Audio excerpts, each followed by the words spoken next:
This is a reading from the Glories of Mary by St. Alphonsus de Liguori. Hymns. 1. The loveliness of Mary. Raise your voices, vales and mountains, flowery meadows, streams and fountains. Praise, O praise, the loveliest maiden, ever the Creator made. Murmuring brooks, your tribute bringing, little birds with joyful singing, come with mirthful praises laden, to your Queen be homage paid. Say, sweet Virgin, we implore thee, say what beauty God sheds o'er thee. Praise and thanks to him be given, who in love created thee. Like a sun with splendor glowing, gleams thy heart with love overflowing. Like the moon in starry heaven, shines thy peerless beauty, thy peerless purity. Like the rose and lily blooming, sweetly heaven and earth perfuming, stainless, spotless, thou appearest, queenly beauty graces thee. But to God in whom thou livest, sweeter joy and praise thou givest, when to him in beauty nearest, yet so humble thou canst be. Lovely maid, to God most pleasing, and for us his wrath appeasing. O, by all thy love for Jesus, show to us thy clemency. Mary, Virgin of virgins, of all virgins thou art fairest. Dearest Mary, heavenly Queen, of all creatures thou art purest. Like to thee was never seen.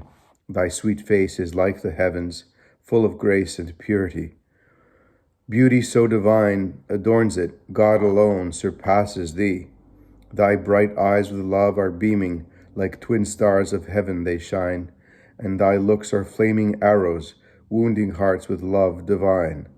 Thy chaste hands, whose sight enamors, are like pearls of luster rare, ever full of heavenly treasures for all those who ask a share. Queen art thou, whom all things worship, earth and hell and heaven above, but thy heart overflows with goodness, just and sinners feel thy love. When at length in heaven may I hope thy face to see? When my heart keeps sighing, haste, I faint, I pine for thee. Souls unnumbered thou dost ever rescue from the evil one.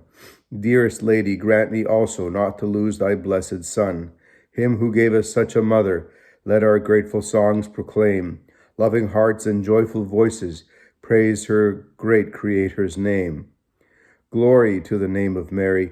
Raise your voices, louder raise, and of Jesus, Son of Mary, every creature chant the praise.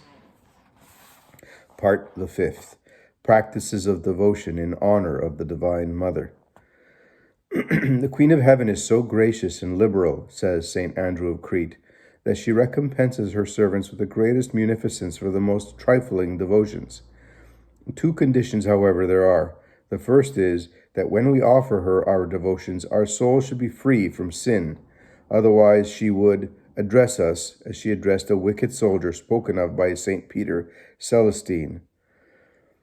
This soldier every day performed some devotion in honor of our Blessed Lady. One day he was suffering greatly from hunger when Mary appeared to him and offered him some delicious meats, but in so filthy a vessel that he could not bring himself to taste them. I am the Mother of God, the Blessed Virgin then said, and am come to satisfy thy hunger. But, O Lady, he answered, I cannot eat out of so dirty a vessel. And how, replied Mary, canst thou expect that I should accept thy devotions offered to me with so defiled a soul as thine? On hearing this, the soldier was converted, became a hermit, and lived in a desert for 30 years. At death, the Blessed Virgin appeared to him and took him herself to heaven. In the first part of this work, we said that it was morally impossible for a client of Mary to be lost, but this must be understood on condition that he lives either without sin, or at least with the desire to abandon it, for then the Blessed Virgin will help him. But should anyone, on the other hand, sin in the hope that Mary will save him, he thereby would render himself unworthy and incapable of her protection. The second condition is perseverance in devotion to Mary. Perseverance alone, says St. Bernard, will merit a crown. When Thomas à Kempis was a young man, he used every day to have recourse to the Blessed Virgin with certain prayers. He one day omitted them. He then omitted them for some weeks and finally gave them up altogether. One night he saw Mary in a dream. She embraced all his companions, but when his turn came, she said, "What dost thou expect, thou who hast given up thy devotions? Depart, thou art unworthy of my caresses." On hearing this, Thomas awoke in alarm and resumed his ordinary prayers. Hence, Richard of St. Lawrence, with reason, says that he who perseveres in his devotion to Mary will be blessed in his confidence and will obtain all he desires. But as no one can be certain of this perseverance, no one before death can be certain of salvation. The advice given by the Venerable John Birchmans of the Society of Jesus deserves our particular attention. When this holy young man was dying, his companions entreated him, before he left this world, to tell them what devotion they could perform, which would be most agreeable to our Blessed Lady. He replied in the following remarkable words: "Any devotion, however small, provided it is constant." I therefore now give with some simplicity and in a few words the various devotions which we can offer to our Mother in order to obtain her favor, and this I consider the most useful part of my work. But I do not so much recommend my dear reader to practice them all as to choose those which please him most, and to persevere in them, for fear that if he omits them he may lose the protection of the Divine Mother. Oh, how many are there now in hell who would have been saved had they only persevered in the devotions which they once practiced in honor of Mary. The Hail Mary. This angelical salutation is most pleasing to the ever-blessed Virgin, for whenever she hears it, it would seem as if the joy which she experienced when St. Gabriel announced to her that she was the chosen Mother of God was renewed in her. And with this object in view, we should often salute her with the Hail Mary.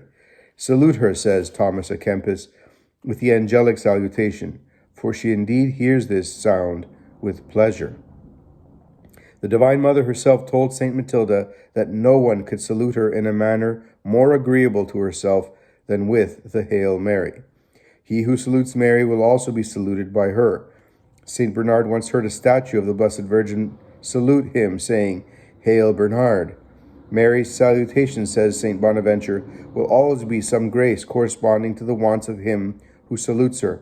She willingly salutes us with grace if we willingly salute her with a Hail Mary. Richard of St. Lawrence adds that if we address the Mother of our Lord saying Hail Mary, she cannot refuse the grace which we ask. Mary herself promised St. Gertrude as many graces at death as she would have said Hail Marys.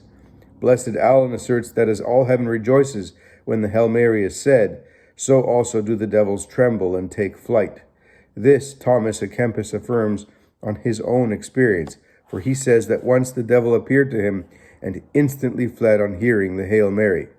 To practice this devotion, we can every morning and evening, on rising and going to bed, say 3 Hail Marys, prostrate, or at least kneeling, and add to each Hail Mary this short prayer: O Mary, by the pure and immaculate conception, make my body pure and my soul holy. We should then, as St. Stanislaus always did, ask Mary's blessing as our Mother, place ourselves under the mantle of her protection, beseeching her to guard us during the coming day or night from sin. For this purpose it is advisable to have a beautiful picture or image of the Blessed Virgin. 2. We can say the Angelus with the usual 3 Hail Marys in the morning, at midday, and in the evening. Pope John XXII was the first to grant an indulgence for this devotion. It was on the following occasion, as Father Crasset relates. A criminal was condemned to be burned alive on the vigil of the Annunciation of the Mother of God. He saluted her with a Hail Mary, and in the midst of the flames he, and even his clothes, remained uninjured.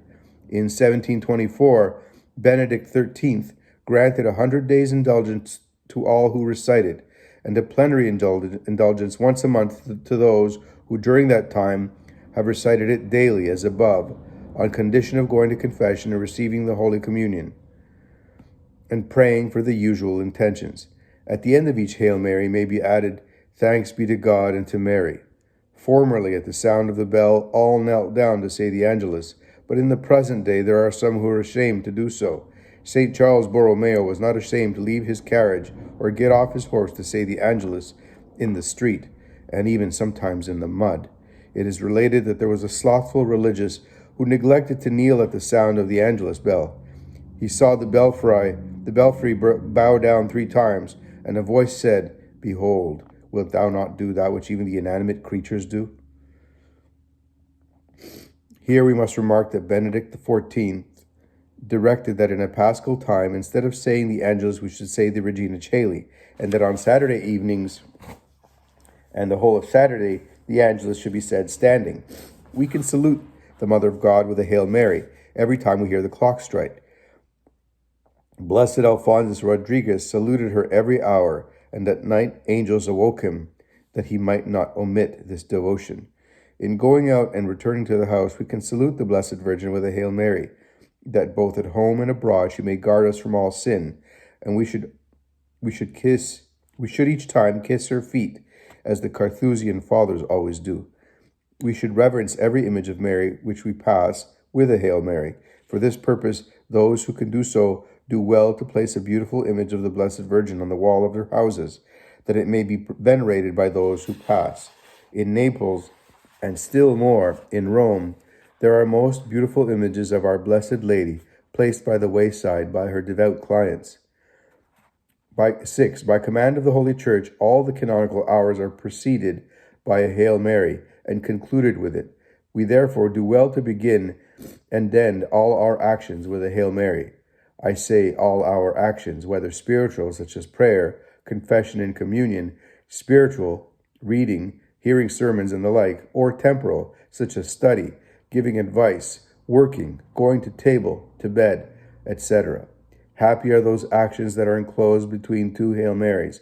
So also should we do on waking in the morning, on closing our eyes to sleep, in every temptation, in every danger, in every inclination to anger, and the like. On these occasions, we should always say a Hail Mary. My dear reader, do this, and you will see the immense advantage that you will derive from it.